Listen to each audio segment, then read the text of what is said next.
Allô, allô. Yes, test. Voilà. Salut les gars, j'espère que...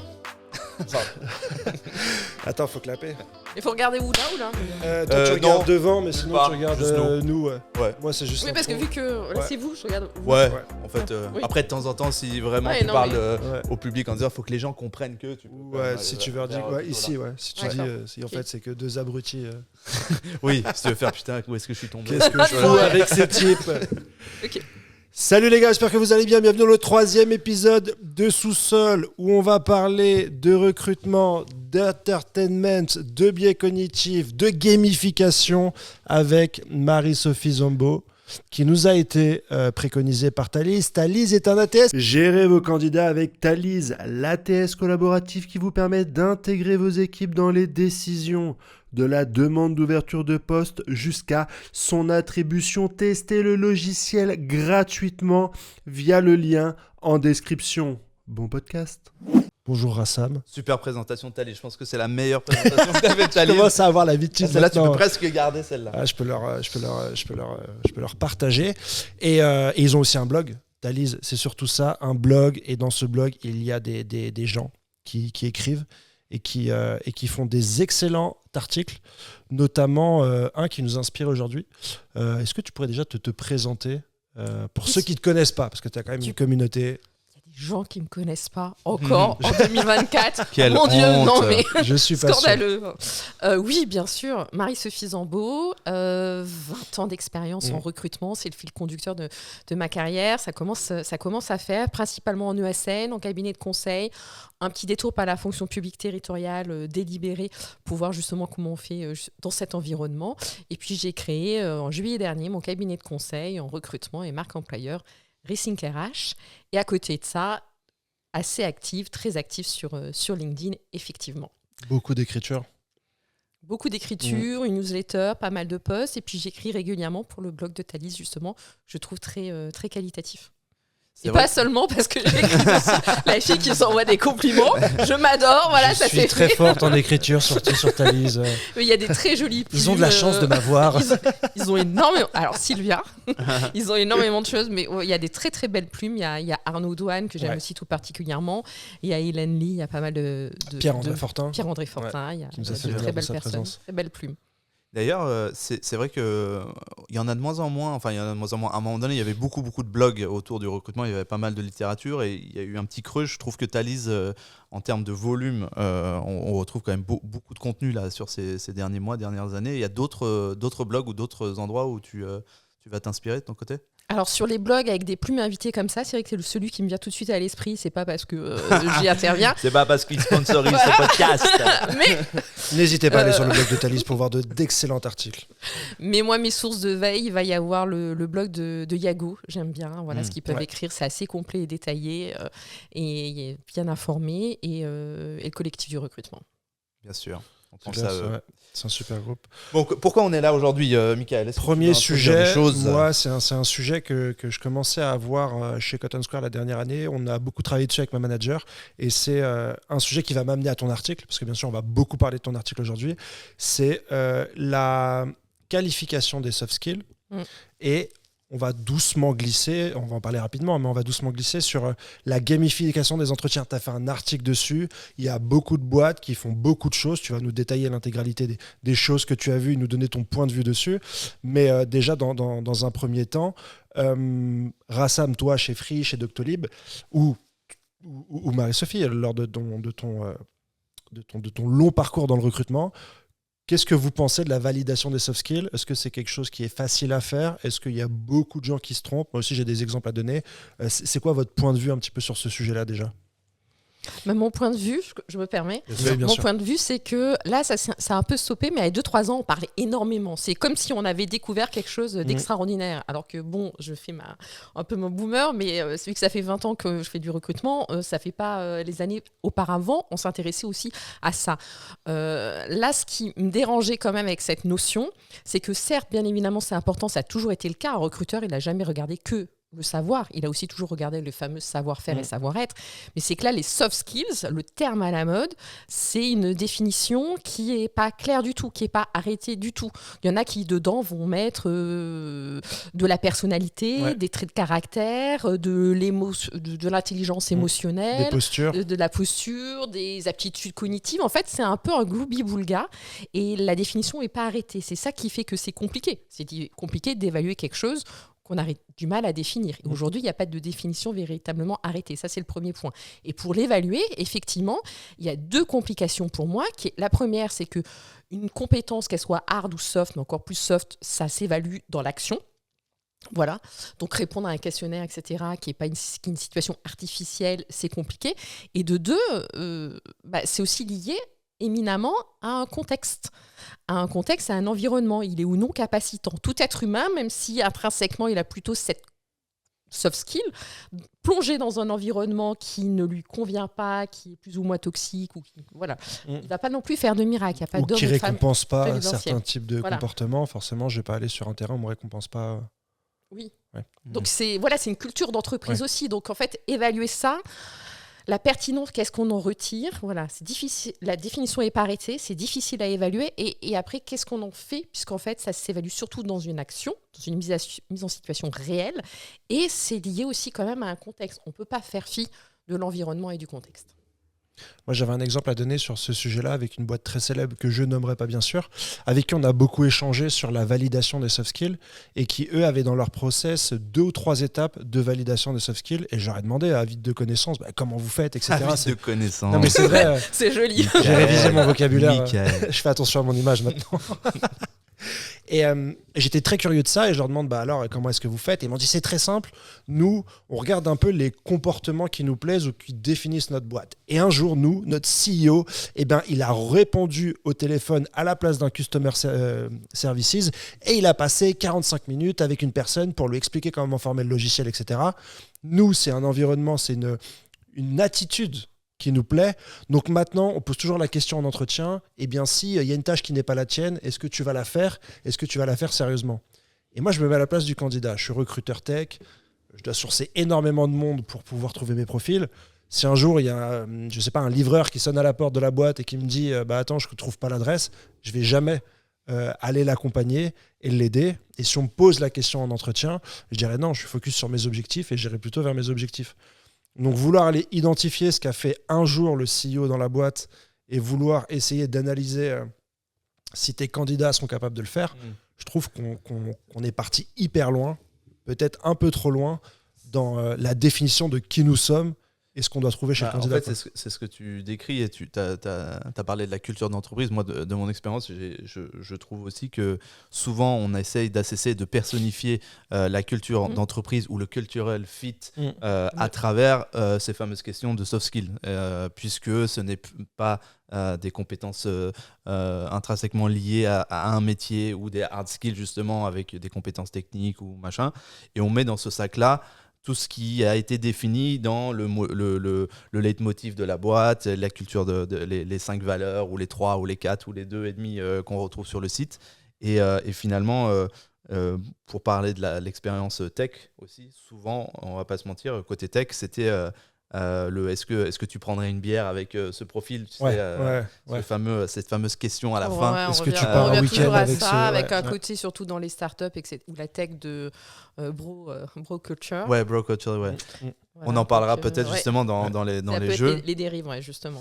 Et juste, je voulais rebondir quand même là-dessus, parce que je trouvais quand même que c'est. Tu disais qu'on en parle depuis 2 ans, comme si c'était une révélation. Oui, à un moment, j'avais l'impression qu'on avait tous vu la Vierge, alors que, en fait, dans le recrutement, on s'est jamais intéressé qu'au diplôme et qu'aux compétences techniques non plus. Je pense que c'est quand même lié. Alors, pour la bonne raison, c'est que c'est lié au fait que de plus en plus, les entreprises, les recruteurs, le marché de manière générale réfléchit d'une différente façon sur les compétences et essaie d'aller chercher parce que ce fameux guerre des talents, pénurie des talents, machin, etc. Et on a besoin d'être plus dans le reskilling et de recycler les personnes, entre guillemets. Recycler, c'est un peu péjoratif, mais de fluidifier la mobilité dans les entreprises et donc de pas toujours aller vouloir recruter de nouvelles personnes, mais voir avec nos forces effectives comment on peut retravailler. Donc ça, c'est pour des bonnes raisons. Je trouve que les gens sont focus sur du coup, c'est quoi l'évaluation? Qu'est-ce qu'on a en tronc commun, en compétences dans la boîte, sur les référentiels de compétences, En etc. fait, c'est les compétences transposables, on va dire. Ouais, exactement. Plutôt que de sortir forcément les soft skills, mais les bonnes vieilles compétences un peu transposables. Exactement. Transversales. Ouais. Après, les moins bonnes raisons, je trouve aussi, c'est que c'est un peu la hype aussi des bons recruteurs de se définir comme expert sur l'assessment et l'évaluation, là où il y a 5 ans, tout le monde voulait absolument démontrer qu'ils étaient super forts en sourcing ou en hyper-personnalisation, en automatisation, etc. Et donc, c'est un peu le faire-valoir pour être dans le camp des bons recruteurs. Il faut balancer sa science sur les biais cognitifs, sur le fait que l'assessment est comme si les entretiens structurés, on en a parlé un peu avec Pierre-André. Mais voilà, c'est un peu mon gut feeling sur le sujet. Il y a à côté, il y a à côté hype qui est de dire justement je recrute plus sur un CV ou sur un diplôme ou sur une expérience, mais justement sur le potentiel ou c'est les soft skills. Alors le discours il est joli, mais comment est-ce que concrètement j'évalue le potentiel ou les soft skills de quelqu'un? Bah voilà, c'est toujours bien de dire, comme quand, en fait, dans les bonnes pratiques, quand on fait une fiche de poste et une annonce, et ben tout ce qu'on écrit comme critère. On se fait pas juste plaisir à l'écrire, on l'écrit parce qu'après on sait qu'on est en mesure de l'évaluer. Donc si on n'est pas en mesure de l'évaluer de manière assez pertinente, laissons tomber. Ouais. Puis ça peut demander un travail inouï, c'est quelles sont nos valeurs, comment est-ce qu'on les reconnaît chez un candidat, quelles questions on pose pour les reconnaître et quelles réponses on attend pour se dire « Ah tiens, il a cette valeur ». Oui, mais attention au déclaratif. Là, le cas tout à l'heure, tu dis, est-ce que moi, bien évidemment, si on me pose la question, je dis, mais bien évidemment, j'ai le sens du service. C'est pas mon job, mais je vais vous aider, je vais rendre service. Sauf qu'il y avait une phrase qui m'avait marqué d'Ibrahim Afal qui a écrit sur les soft skills et qui disait que évaluer le courage de quelqu'un sur son discours sur le courage, on prend quand même énormément le risque d'être déçu. Voilà. Donc, et c'est ça. Et moi, j'aurais peur de me faire piéger. Est-ce que c'est une question piège pour me dire que je suis distrait et que je suis pas focus sur mes objectifs, alors que la valeur qu'on aurait voulu savoir, c'est est-ce que je suis orienté service et client? Je pense que oui, mais j'aurais mal compris la question. À partir du moment où je sais pas pourquoi on m'interroge, ça veut tout et rien dire. Mais tu vois le sujet, si en fait tu te dis peut-être c'est un piège, pourquoi on me pose la question, c'est que il y a un sujet, parce que c'est pas censé piéger non plus les candidats. Exactement. Ouais. Bon, on parle de tout ça parce que tu as quand même écrit un article qui est très fourni, très référencé aussi sur le site de Thalys, le blog de Thalys. Le blog de Thalys, allez surtout sur le blog de Thalys pour regarder le magnifique article de Marie-Sophie. Le regarder ou le lire. Ou le lire. Les deux. Il y a des images. Il y a des images. Il y a 4 ou 5 images. Ouais, c'est ça. Non, mais donc cet article, est-ce que tu peux nous en parler? Le titre, je crois, c'est il y a un terme qui m'a fait un peu sourire, mais que tu n'as pas inventé, tu m'as dit, mais qui existe dans l'absolu, qui est un mix de recrutement et d'entertainment, qui est le recruitainment. Recruitainment, c'est la contraction entre entertainment et recrutement. En fait, c'est parce que je fais une veille active sur les pratiques de recrutement, sur le recrutement de manière large, et je voyais de plus en plus des méthodes et des techniques un petit peu décalées, innovantes, farfelues, moi je vais employer ce terme. Et au bout d'un moment, il y a eu un peu un ras-le-bol. J'avais l'impression d'assister à un concours Lépine, des idées les plus décalées ou farfelues en recrutement pour faire moderne, pour attirer, pour se démarquer dans la fameuse guerre des talents. Et j'ai dit à un moment, je pense qu'on passe à côté du vrai sujet et qu'il y a des effets négatifs justement à mettre en place et à utiliser ces techniques qui au départ ça part d'une bonne intention. L'intention, c'est d'attirer les candidats, de se démarquer, de sortir des sentiers battus et de les déstresser, d'être dans un environnement différent. Et après, justement, le fameux, d'où le lien de se dire, c'est un peu différent, je vais pouvoir mieux percevoir et cerner leur personnalité, justement. Et donc, ça part d'une bonne intention, c'est louable. Ça, pour moi, c'est important de le dire, et je l'ai dit à plusieurs reprises dans l'article. Pour autant, il y a plein d'inconvénients à mettre en place, pour moi, ces techniques, et on passe à côté du but. Tu peux nous citer quelques exemples? Il y en a dans l'article que tu as parfaitement défini. De techniques? Ouais, de techniques, par exemple. Celles qui t'ont sorti de tes gonds. Tu t'es dit, oh là là. L'escape game. Oui, mais alors là, c'est trop, là. Alors, trop, c'est trop. Là, Marie-Sophie, je me fâche. Alors, vu que Thalys ponce sur la Garonne, dédicace pour Sylvia. Oui, celle qui vraiment, et d'ailleurs ça avait fait scandale, c'était, bon, malheureusement pour Pôle emploi, alors je leur reconnais qu'ils essayent souvent pas mal de choses, et après ça fonctionne ou ça fonctionne pas. Là, c'était inspiré de The Voice, le télécrochet The Voice. Donc en fait, il y avait les recruteurs qui étaient retournés Et il y avait le candidat qui était debout et qui devait s'exprimer, qui devait convaincre. Et donc, s'il arrivait à convaincre, les recruteurs se retournaient, ou sinon, ils restaient face. Et donc ça, c'est assez malaisant. Est-ce que tu as des vidéos ? Moi, je me prends des vidéos de ça. Je pense que c'est pas nécessaire d'expliquer pourquoi ça pose problème. Mais ils ont eu cette idée-là parce qu'ils voulaient justement rendre la chose un petit peu plus moderne et ludique. Ils se sont dit, tiens, ça c'est un format qui plaît, donc allons-y. Donc il y a effectivement The Voice. Après, il y a eu des choses dans la même idée, derrière un rideau ou retourné ou dans le noir. Après, il y a eu un groupe,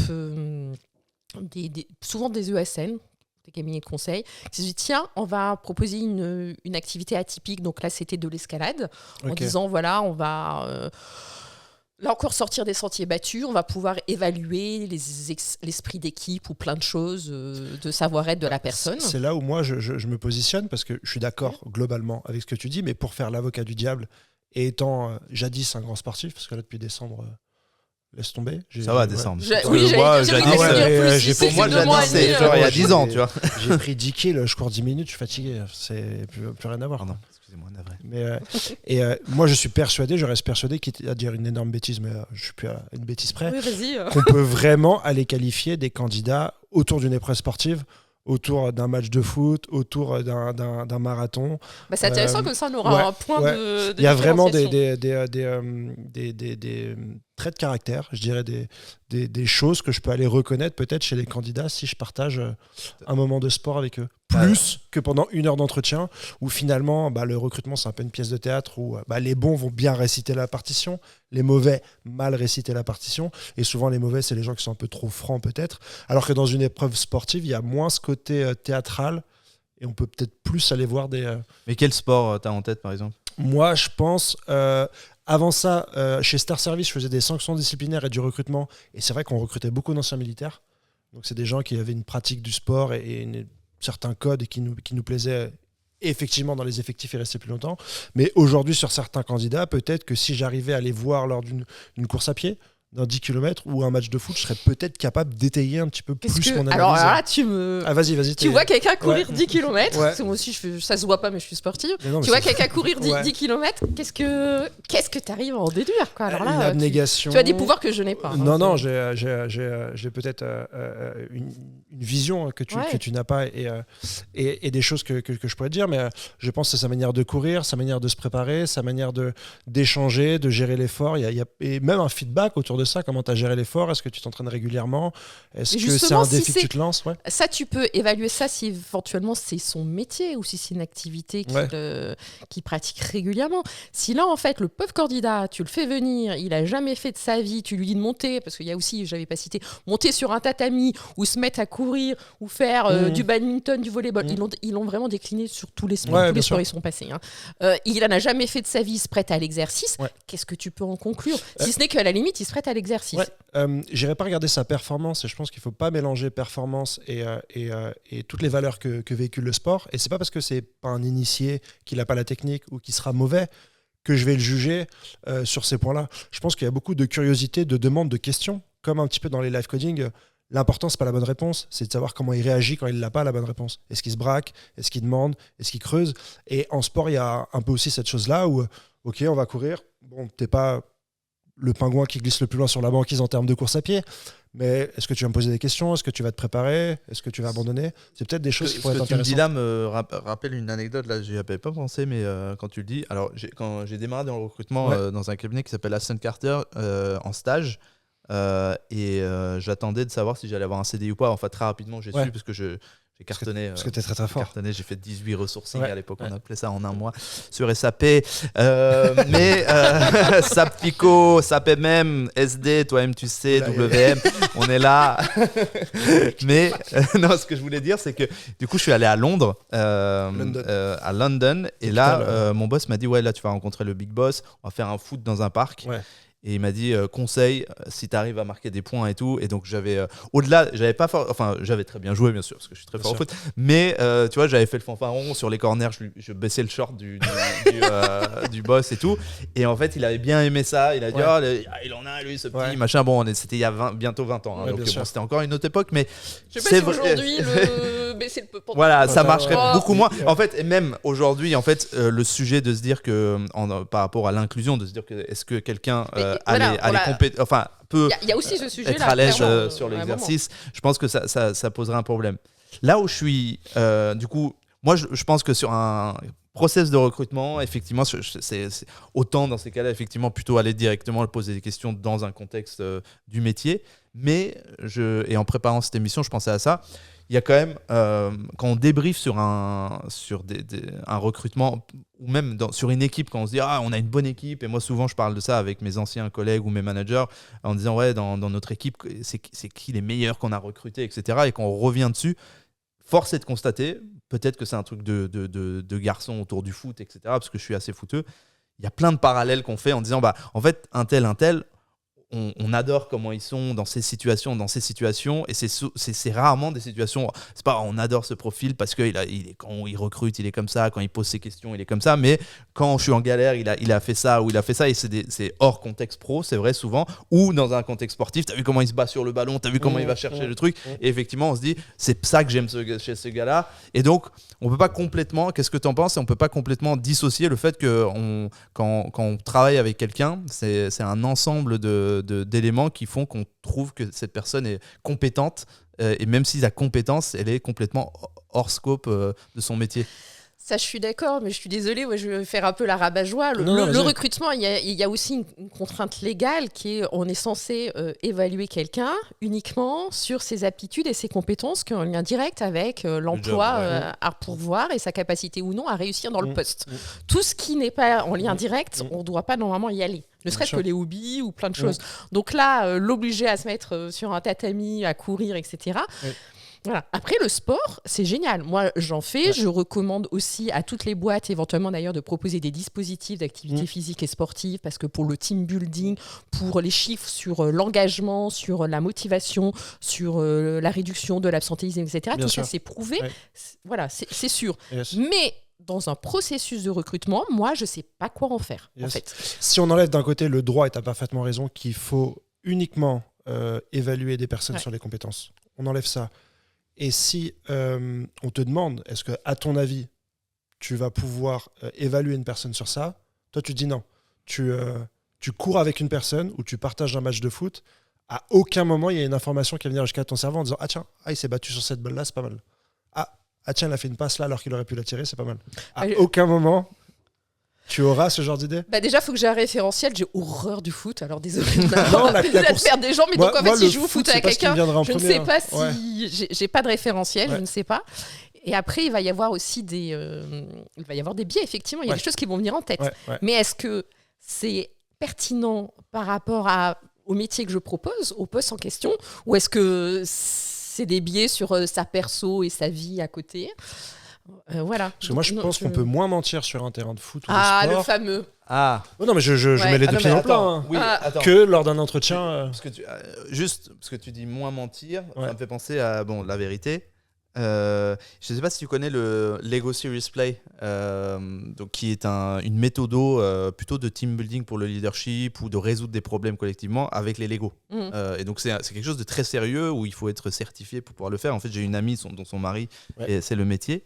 Et je lui en ai parlé justement en préparant l'émission et ça me fait penser à ça. Je lui ai demandé de me donner des exemples concrets et en fait, elle est arrivée à ce point de me dire au final, on se rapproche de la vérité dans le sens où si je demande à un chef de projet, définis-moi ce qu'est un chef de projet et qu'il doit parler avec des mots pour le décrire, versus là, tu as des Lego, définis-moi ce qu'est que la performance ou ce qu'est le rôle d'un chef de projet, et il utilise des Lego.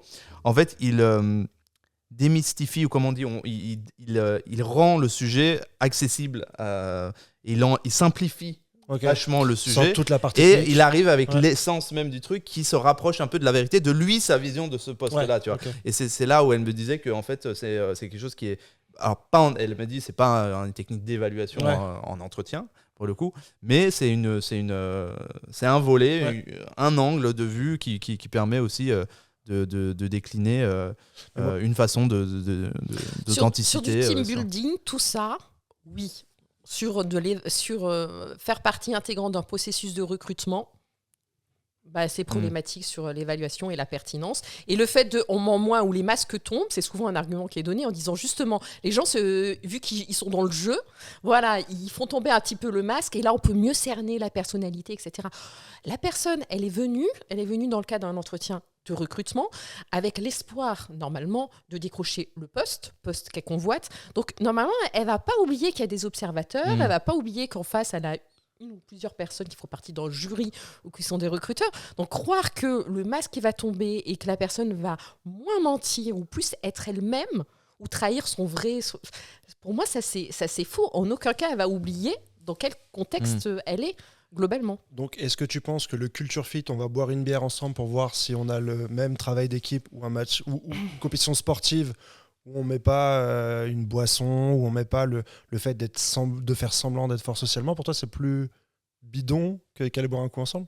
Parce que toutes les boîtes le font ça, on va faire un culture fit. Toutes les boîtes le font pas et heureusement qu'il y en a qui sont un peu plus à réfléchir ces derniers temps à plutôt culture ad. Moi je suis plus team culture ad que tu culture peux définir fit. Culture ad, c'est au lieu de se dire qu'on va prendre quelqu'un parce qu'il coïncide pleinement avec la personnalité, les comportements, les réflexes, etc. On va justement prendre quelqu'un qui a un comportement, une manière de réfléchir qui est différente et qui est complémentaire et qui va apporter des choses à l'organisation. Sinon, justement, c'est un peu le règne de l'entre-soi, un peu en vase clos, consanguinité.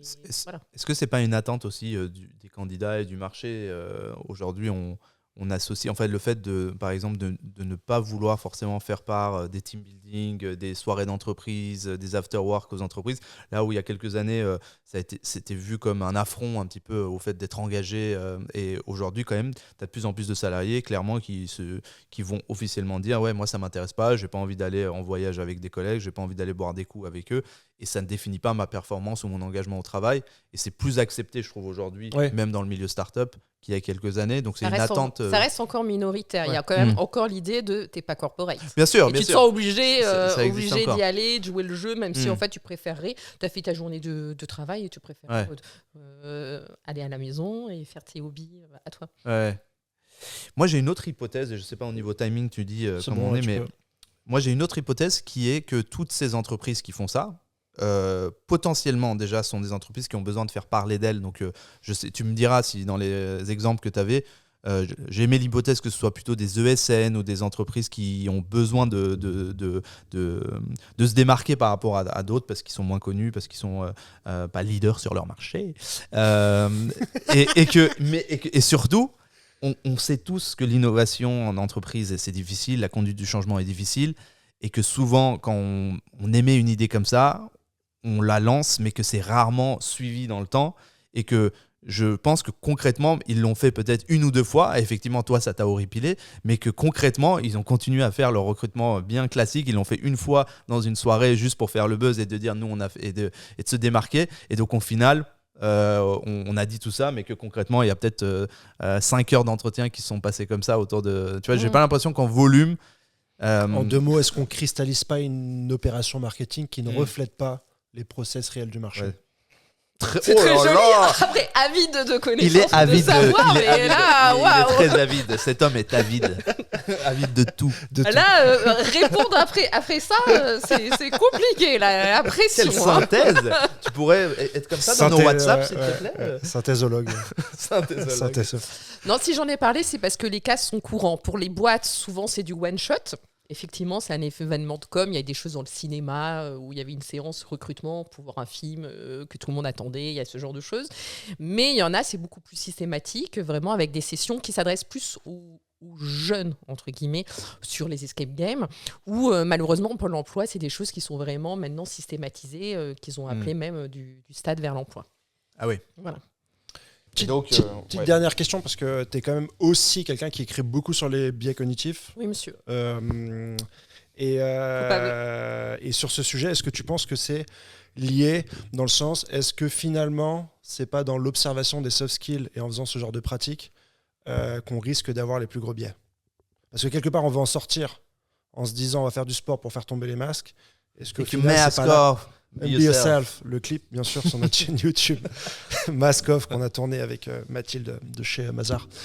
Mais est-ce que c'est pas au virage de la sortie des biais cognitifs qu'on a le plus de chances de se faire tamponner par ceci? Oh là là, le mec, il continue dans les images. Non, Métaphore mais filée. je pense au petit short en fait, c'est pour ça. Je pense à la Il est que dans Là, la je suis- punchline aujourd'hui. Ouais, là je suis encore sous le choc. Écoute, effectivement, toutes ces techniques-là qui se veulent innovantes et modernes, etc., et qui veulent, soi-disant, dépasser le jeu de dupes qui peut être l'entretien de recrutement, et ça c'est une réalité, tombent dans le piège de générer des situations où les biais cognitifs explosent littéralement.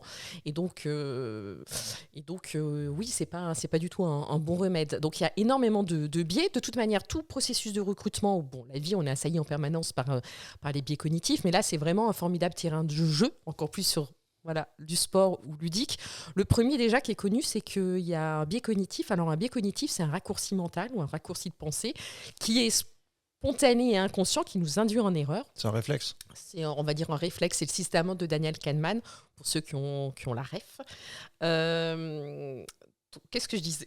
Donc, Tu définissais C'est ce pour que vous c'était. tester. Tu définissais ce que le biais c'était un cognitif. biais cognitif. Donc oui, donc dans les biais cognitifs, un qui est connu, c'est que c'est le biais de la simple exposition. Le fait même d'avoir vu quelqu'un, de l'avoir déjà rencontré ou côtoyé dans une soirée de cooptation, etc., fait qu'on a a priori positif, qu'on va le privilégier.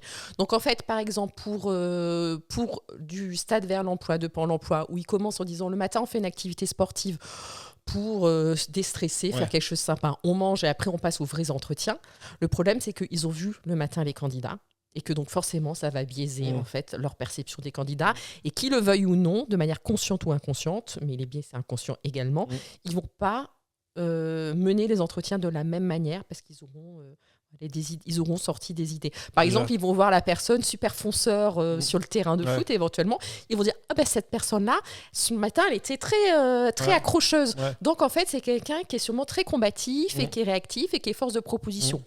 Moi, je ne suis pas forcément persuadée, mais ils vont avoir un a priori. On va aussi éventuellement sur le biais de confirmation, et donc, ils vont poser des questions qui vont faire en sorte de confirmer cette idée et cet a priori qu'ils peuvent avoir. Après, dans les autres biais, on peut avoir le biais... De statistique, moi, c'est celui, je pense, auquel je suis le plus soumis, et les gens, c'est que j'ai 10 potes. Sur 10 potes, il y en a 4 qui sont au chômage. Dans toutes les discussions, je veux dire, il y a un chômage de fou en France, quoi. Je pense que c'est un des biais aussi que j'essaye de débunker chez les hiring managers, mais que j'aime aussi moi-même, parce que sur toutes mes convictions, c'est basé sur un biais de statistique, parce que je fais une analyse à partir des peu de cas de mon entourage, quoi, des 10-15 personnes que je connais. Par rapport au recruitment, dans les biais, il y en a beaucoup. En tout, il y a 250 biais. Mais ceux qui jouent le plus, on a aussi le biais, je regarde mes notes, qui est l'erreur fondamentale d'attribution. En fait, on va avoir, par exemple, quelqu'un qu'on dit, vas-y, va sur un tatami et vas-y, hop. Voilà, c'est sympa, c'est ludique. Et il va être stressé parce que c'est la première fois, qu'il dit qu'éventuellement, il y a des recruteurs qui l'ont évalué. Et là, on se dit, il est stressé. Donc, c'est quelqu'un d'un naturel un peu stressé. Donc, je ne vais pas le prod parce que pour ce poste-là, il faut quelqu'un qui ait du sang-froid, qui ne soit pas nerveux, etc. Or, en fait, erreur fondamentale d'attribution, on va penser que c'est sa personnalité, que ce sont des choses qui sont inhérentes à la personne qui explique, alors qu'en fait, ça peut être le contexte, l'environnement, la situation. Là, c'est qu'ils se sont peut-être pas très très à l'aise pour la première fois et être jugés comme ça par un recruteur sur un data. J'ai une question. Comment est-ce que j'aborde ce terrain-là avec un hiring manager sans le froisser ? J'ai identifié un biais. C'est quoi la meilleure méthodologie pour lui dire, écoute, Gustave, il faut que je te parle, assis-toi, je crois que tu as un biais cognitif et j'aimerais t'en parler. Est-ce que tu as des méthodologies comme ça, des choses actionnables pour essayer de communiquer autour de ça ? Parce que je trouve que c'est très agressif d'aller voir son hiring manager et lui dire, écoute, tu as un biais, je vais t'indiquer lequel c'est, et c'est ce biais qui m'empêche de recruter. Est-ce que tu as des techniques pour... Surtout que c'est pas aussi simple et qu'il y a beaucoup de biais qui s'interagissent tous les uns avec les autres. Non, si c'est mais globalement, ça ne concernera pas qu'une seule personne. Ce qui est bien, c'est de sensibiliser globalement toute l'équipe. Donc l'équipe de recrutement, mais les hiring managers et toutes les parties prenantes pour les sensibiliser au fait que ça existe. À cibler. Et leur faire faire des petits exercices pour qu'ils se rendent compte. Quelque chose de simple. J'ai une fiche de poste, j'ai une annonce, tout le monde a la même. Un poste bien connu de tout le monde. Je vous mets 10 CV. Et vous classez chacun par ordre de priorité, d'hierarchie, quel candidat correspond le mieux. Super exercice. Et on va faire exprès sur les hobbies, sur l'âge, sur un un environnement, un historique différent, de voir comment les gens hiérarchisent. Moi, je le fais souvent en formation, et ça arrive régulièrement que la personne qui arrive en première position chez un arrive en dernière position chez l'autre. Ouais. Et surtout, ça casse le même un peu, poste au sein de la même organisation. Ça casse le sillon d'un côté les recruteurs et de l'autre les techs. Je pense que déjà, si on peut voir qu'entre certains recruteurs, il n'y a pas les mêmes choix et qu'entre tech, il n'y a pas les mêmes choix, je trouve que c'est déjà une première base pour dire... Et de faire la conclusion, pourquoi ? En fait, c'est parce qu'on n'est pas attentif éventuellement à la même chose. Bon, grosso modo, ce qui est bien, c'est ce qu'on dit, c'est que les recruitment amplifient encore plus ces biais-là, mais que finalement, tous ces biais-là, on les retrouve dans nos bons process aussi classiques, et que du coup, le fait de pouvoir...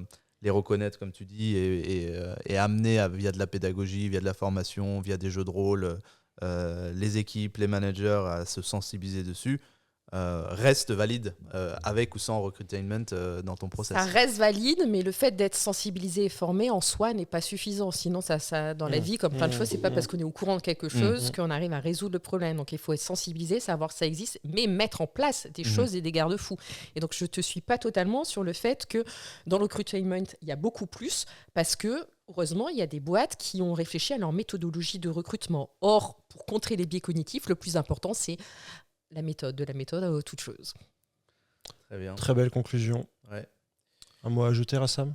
Écoute, non, je pense qu'on a un fil rouge là avec ces émissions sur quand même l'assessment de manière générale et cette capacité à pouvoir amener au maximum, réduire au maximum les biais, rendre nos décisions les plus objectives possibles, même si on sait que c'est pas possible dans le recrutement. Oui, c'est pour ça que j'ai toujours tendre vers le recrutement le plus objectif, équitable, performant possible, parce que c'est que ça, c'est un peu un vœu pieux, on n'arrivera jamais à le rendre 100% objectif. C'est un objectif... Et je vous invite à aller lire évidemment l'article de Marie-Sophie. Et les articles, parce qu'il y en a effectivement d'autres sur d'autres thématiques. Sur d'autres thématiques. Mais celui-ci est en particulier assez intéressant, je trouve, et on va aller retrouver les entreprises qui font ça, parce que moi je suis curieux d'aller voir maintenant ceux qui... Si, moi j'ai lu, des fois tu donnes quelques indices, des fois tu donnes le nom, mais j'ai lu, et c'est cool d'avoir une personne à contre-courant qui met le doigt dessus, parce que moi je trouvais ça un petit peu fun avant de lire ton article, et c'est vrai que quand on a quelque chose d'aussi structuré que tu l'as fait pour expliquer un peu les points divergents, c'est intéressant. Il y a Théodore de chez Pilot qui a fait en dernier round un codename. Tu sais pas ce que c'est un jeu de société où tu dois faire deviner des mots que tu as en commun avec tes adversaires à travers un seul mot. Par exemple, je dis en 3 mots, il faut que tu trouves les mots qui sont sur la table, et je vais te dire chapeau. Il faut que tu trouves soleil, il faut que tu trouves été, il faut que tu trouves calvitie, par exemple. Et il avait fait ça en dernière étape pour recruter des sales. Et j'avais trouvé ça hyper intéressant pour voir comment un sale communique. Je te vois directement dans toutes les étapes. On va pas refaire le débat, attention. Qu'est-ce qui se passe ? Qu'est-ce qu'il est en train de faire ? Le mec, il lance sa punchline à la fin. Je suis sûr. Il me cherche. On est d'accord, là. Il me cherche. Pour finir, on ne peut pas encore théoriser complètement que ces exercices en dehors de la pièce de théâtre du recrutement sont positifs pour évaluer des soft skills. Mais je suis sûr qu'on doit continuer à chercher, parce que c'est peut-être aussi un moyen de sortir de notre cadre, de notre pièce de théâtre, de notre façon de faire, pour aller trouver peut-être d'autres manières d'évaluer. Continuons à chercher, parce que ça, c'est pas la bonne solution. Il va faire un montage. Il va faire un montage. Donc, tu es d'accord avec moi ? Oui, je suis d'accord avec toi. C'est une excellente idée. Mais ça, oui, bon, peut-être on le gardera. Ça, non. Parce que ça, en fait, ça repose. Ça veut dire éminemment. Ça, c'est le syndrome du scarabée, comme biais cognitif. Ça veut dire que qui se ressemblent s'assemblent. Les personnes qui vont être performantes là-dedans, c'est plus ou moins celles qui connaissent le jeu, ou celles qui ont la même culture générale, qui ont les mêmes références et qui vont se comprendre en un clin d'œil, en une allusion, parce qu'elles regardent les mêmes séries, elles jouent au même jeu, etc. Donc là, on est dans l'entre-soi phénoménal. Donc éventuellement en culture fit, donc voilà, mais on est dans l'entre-soi phénoménal. Toutes les personnes qui sont pas exactement dans le moule, elles vont pas être ultra performantes là-dedans. C'est déjà le cas, moi je trouve, en entretien de recrutement aujourd'hui. On ne prend que des personnes qui ont le même comportement, et tu regardes tous les conseils. Mets ton CV, sois souriant, parle de ton expérience. On est déjà dans ça. Et finalement, en pointant du doigt avec une telle sévérité les process un peu divergents, parce que je pense que vous le pensez, est-ce qu'on camoufle pas, ou est-ce qu'on protège pas déjà nos pratiques qui sont de l'entre-soi, du mimétisme ? C'est déjà le cas. C'est vrai que en fait, ça, tout dépend parce que bien sûr il y a des entretiens, des panels d'entretien techniques notamment, et il y a eu pas mal d'articles là-dessus de la big tech où en fait ça crée d'autres biais. En fait seulement et même sur les case studies, on en a Et parlé je beaucoup, valide, même tout dans ce le que tu dis sur recrutement. l'entre-soi, hein. Moi j'ai recruté beaucoup de recruteurs et à un moment donné j'avais moi-même des case studies où seulement un certain type de recruteur ayant connu un certain niveau d'outils, de scale, de big tech, etc. était capable de répondre à ce genre de questions. Et en fait, bien sûr que ça existe, mais là où je rejoins Marie-Sophie, c'est que en plus, quand tu le fais dans un contexte qui est complètement à part du métier sur lequel tu veux évaluer la personne, au-delà du côté légal qu'il faut avoir, tu te mets une épreuve en plus, je trouve. Mais on va pas refaire le débat. C'était le 3e épisode du sous-sol de Recruiters in the House, sponsorisé toujours par Thalys. Et vous l'aurez compris, le blog de Thalys, il faut y aller, il faut lire tous les articles, non seulement ceux de Marie-Sophie, mais aussi les autres aussi. Et Thalys est un logiciel qui te permet de gérer l'intégralité de tes candidats, un ATS, ton pipe, pour ta relation avec tes hiring managers, tes relances automatiques. N'hésite pas, utilise Thalys. Merci beaucoup. Merci Marie-Sophie. Merci. À bientôt. Merci à vous deux. Ciao. Ciao. Bye.